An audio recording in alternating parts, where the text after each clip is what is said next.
Hey y'all, back with a quick tutorial on how to get your lists, your contact lists imported into Klaviyo. Alright, so let's jump in with first getting our list we plan to import it into prepared. So you have a couple options. You could use a pre-existing list, or let's say maybe you have a brand new audience that you want to put into their own list. You want to keep them really separated from your main master newsletter list. So we're going to come over to Create List, select List, and we're going to call this, you can call it whatever you want. I'm going to call it Test Import List for me, and we'll create lists. So one tricky thing, you want to make sure you go over to Settings and select Single Opt-in. You won't have issues during your import, but if you'd ever decide to use this list later for a sign-up form, for a pop-up, people will have to double opt-in. So it depends on your business if you'd like to keep this feature. I usually recommend turning it off and then having checks and balances in place to keep my list clean.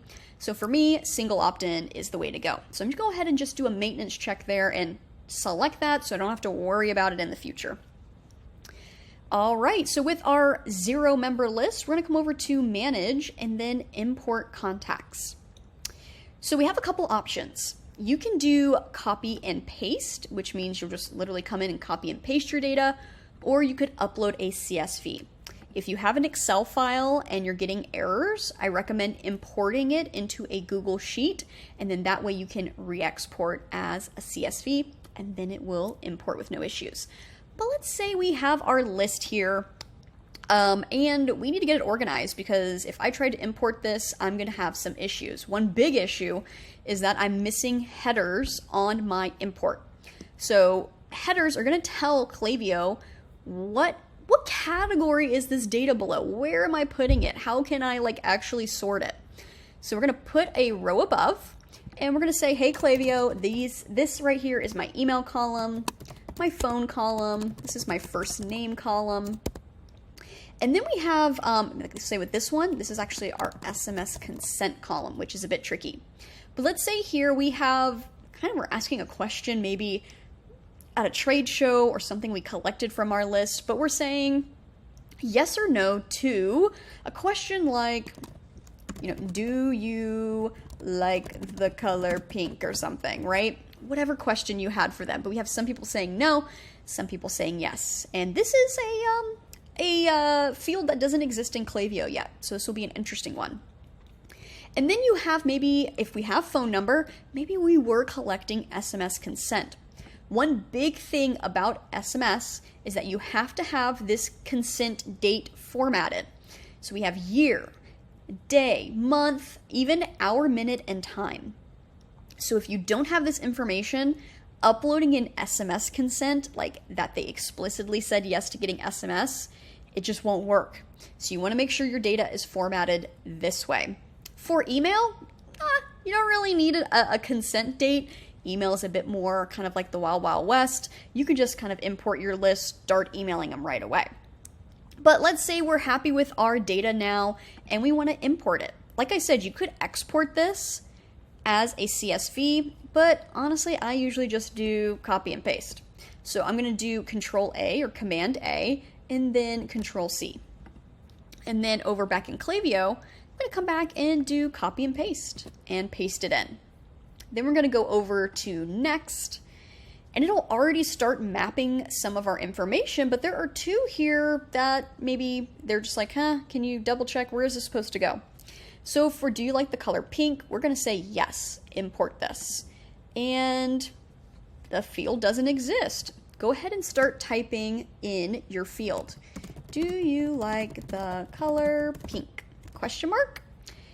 No options match, so we're going to create a new field.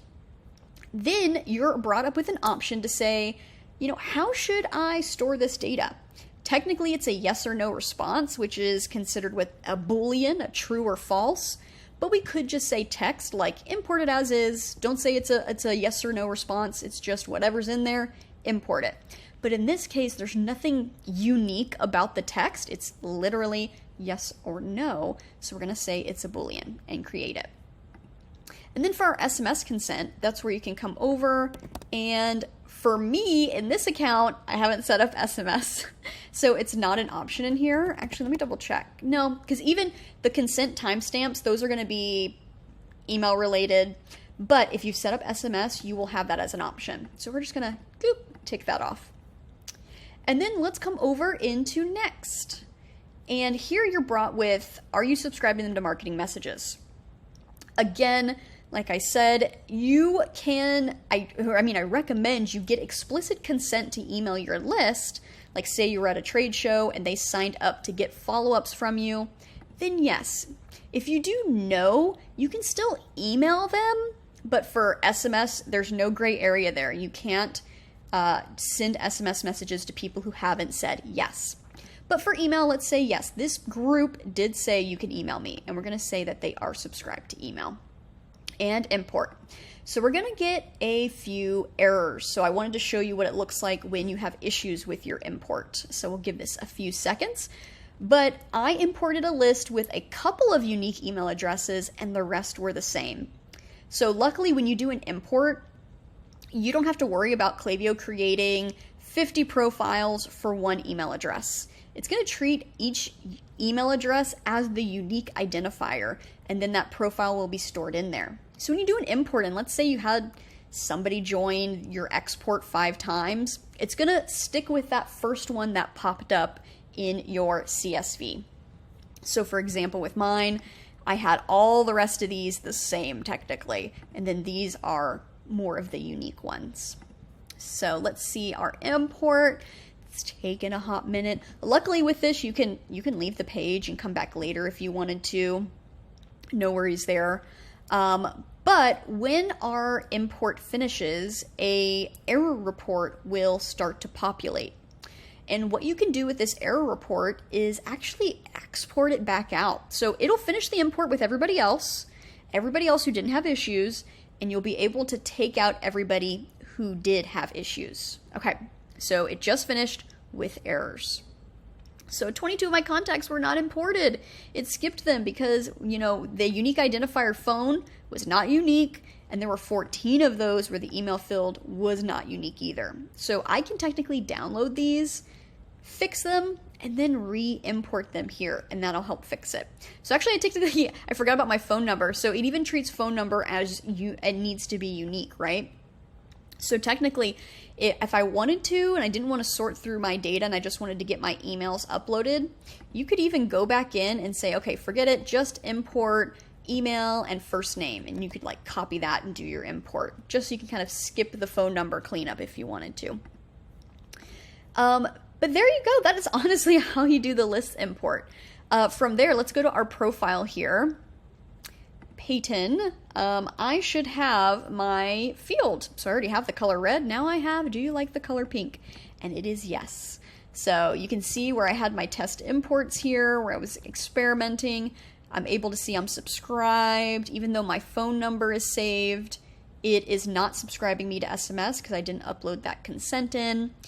But that is as easy as it gets with your imports. You can honestly do your imports over and over, especially if maybe you collected some new data or a new field and you want to do another re-import with that information. You really don't have to worry about it creating a billion profiles for this person. So hopefully that was really helpful on how you can get lists created, lists imported, and making sure your data is set up, how to create a new field, all that great information. If you have any questions on imports, put it in the comments, but I will see y'all in the next tutorial. Bye!